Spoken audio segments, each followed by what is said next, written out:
is it's the way we deal with drugs in our society, quite simply.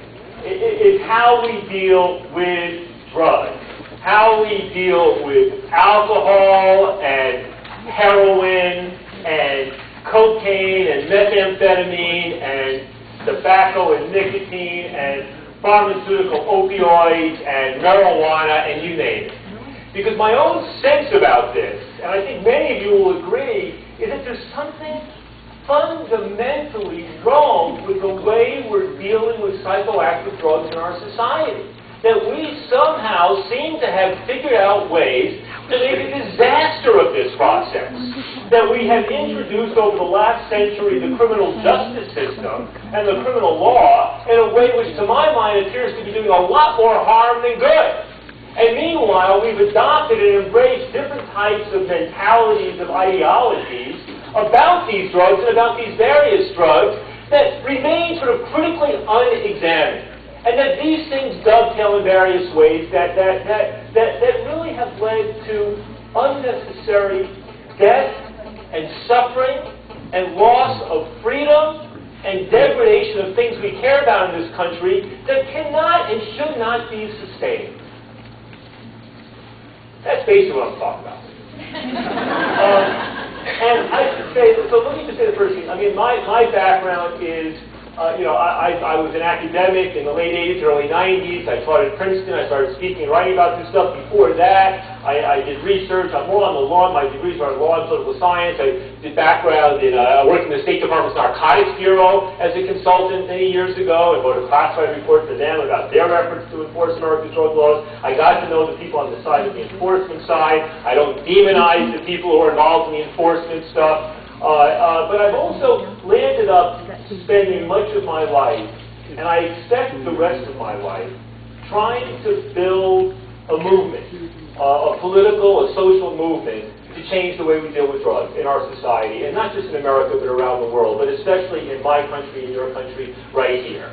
And I feel in a way that this is a little bit like a calling, that this is something I'm meant to do. I built what's now the biggest organization in the world, the Drug Policy Alliance.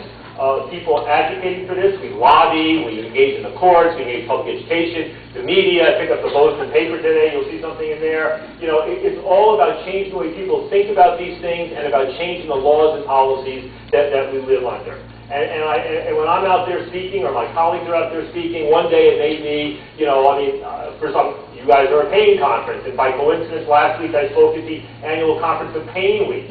But normally I might be doing grand rounds one day and speaking to prosecutors or a criminal defense attorney the next day, and going to a university the next day, and businessmen the next day, and going international, whatever it might be. Because in a way, of course, this issue touches all of our lives. It does touch all of our lives. And I should also say that when I'm talking to you here, I'm not just talking to you as professionals in the field of pain management. Nurses and doctors and others engaged, whether it's in the use of opioid medications or alternative medications or some combination. I mean, I am going to talk to you in that guise. But I'm also speaking to you as fellow human beings and fellow, in most cases, citizens. Because change happens not by just what we do the 9 to 5 or the office thing. Change also happens by what we do in our own personal lives. Change happens by what we do on the weekends and what we do in our social encounters. Change happens by what we say on the chance encounters with politicians, and whether we pick up the phone and call the talk radio, and whether we write a letter to the editor newspaper, or all the sidebar conversations we have with our patients and fellow practitioners, and the other parents from our kids' school, and wherever else it might be. So it's in all of those senses.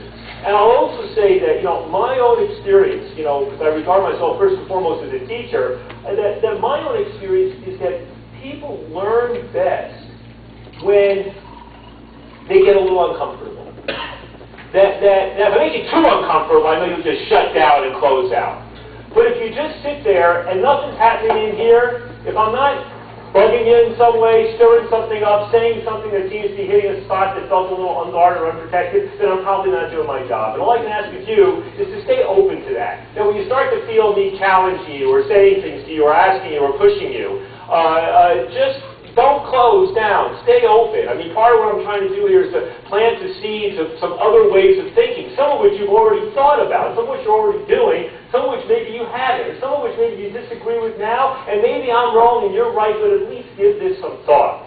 Because when I look at this broader, so many of you are, how many of you, by the way, are involved in the issue of either prescribing or administering opioid medications? Just raise your hands, please. And how many of you are involved in dealing with pain through ways other than opioid medication, through everything else, basically? Okay. So, there's this way in which you lie at this pivotal place.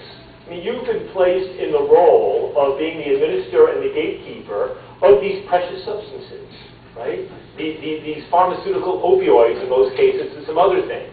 It's a role that was not always your role as physicians and nurses 100 years ago, for example. I mean, this gatekeeper role has emerged over the last century. And you've been put in that role. Put in a role where you are expected to play ball with the law enforcement system, where they look over your shoulder, where they count on you, and will go after you if you don't play ball with them in a way. I want to challenge that basic idea. But part of what I want to do is put it into the broader context. America's drug war, I believe, is one of the most fundamental violations of human rights in global society today. Okay? And,